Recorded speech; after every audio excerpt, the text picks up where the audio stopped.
Friday, medyo wala akong makitang setup tonight eh. Possible na isang trade lang to kasi wala akong makita. Ayoko naman ipilit. Pero tingnan natin. Ito yung ating tinitingnan, si All HC. So, ito yung level kung saan ko gustong bumili. Malayo-layo pa naman yung ano niya. So, tingnan natin. Baka mang-whip lang dito. And then, bumaba na siya. Tingnan natin. Place tayo ng trade. Wala akong makita. Huwag nang ipilit. Kung walang nakikita, huwag ipilit. Diba? Yan. So, kesa naman tayo, diba? Pilitin natin yung setup natin. Pero wala naman talaga. Alright? So, trade 1. Hanap pa tayo. Last one na. Wala pa namang 9 eh. Okay? Second trade. So, plinace ko na. $2 lang din naman yung risk. So, tingnan natin. Baka pumitik muna bago siya tumuluyang bumaba eh. Ito yung tinitingnan ko eh. Itong mga spike na to, strong key resistance, saka baka bang whip siya dito sa ano na to. Tingnan natin. Anyway, itong ginagawa natin, it is a forward testing kasi parang ayoko na mag-backtest. Forward testing na lang yung ginagawa ko para yung ma-feel ko yung market. So, hanggat never ako mag-a-add siguro ng capital hanggat hindi ko nakikita ng consistency ng system na ginagawa natin. Hindi ko alam kung hanggang kailan ko gagawin to. Pero hanggat walang ano tawag dito? Parang magandang return, hindi ako mag-a-add ng capital. Yan lang yan, $100 lang. Yun lang nilalagay natin. So yeah, hanap pa tayo ng last trade. Trade natin is si AVL. Tingnan natin kung papalag to si AVL.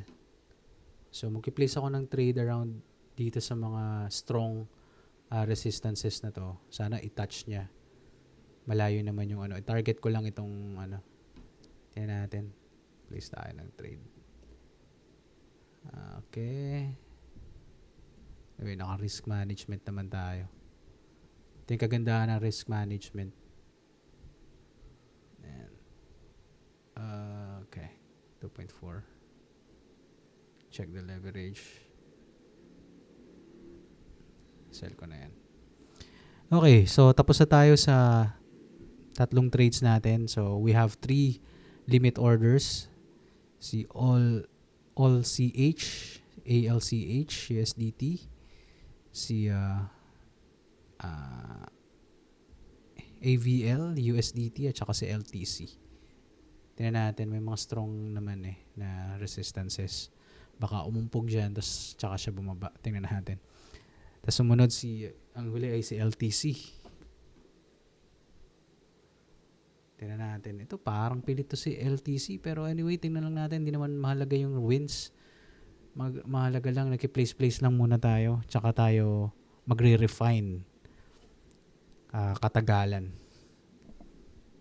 Alright? Okay. Yung trade results natin, last Friday, tingnan natin. So, first trade natin is si All CH. Si ALCH USDT. Saan yung trade natin? Yun o. In-stop lang tayo. Pom! Masyadong volatile yun Dito pala siya Ganda ng ano. Kasi dating support nga pala to. Tapos may malakas na dito. Strong level tapos dating support level. Ngayon resistant na siya. Science, so talo tayo sa All CH USDT. So punta naman tayo dun sa second trade natin, si LTC. Si LTC panalo tayo Kay LTC, ano ba yung trade natin dito ng Friday? Tingnan nga natin. Yun. Ganda. Ang ganda nun, boss. Muntik pa, boss eh, oh.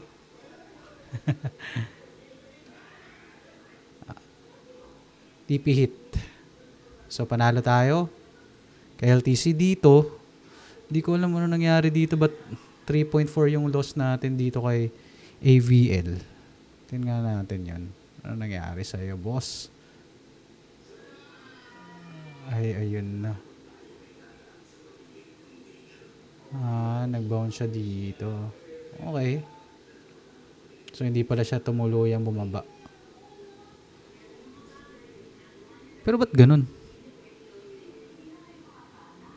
Durog pala tayo dun ah. 4%. $4 halos yung nabawas, oh, hindi 2. Sobrang lakas siguro nung ano. Anyway. So, yun nga. Baka mali lang ako ng lagay. So, next time, kailangan natin i-check kung maayos ba talaga nating napi-place yung order. Okay. So, hanap tayo. This March 10 for March 10 trades. Monday ngayon. So, hopefully, ma-replicate ulit natin.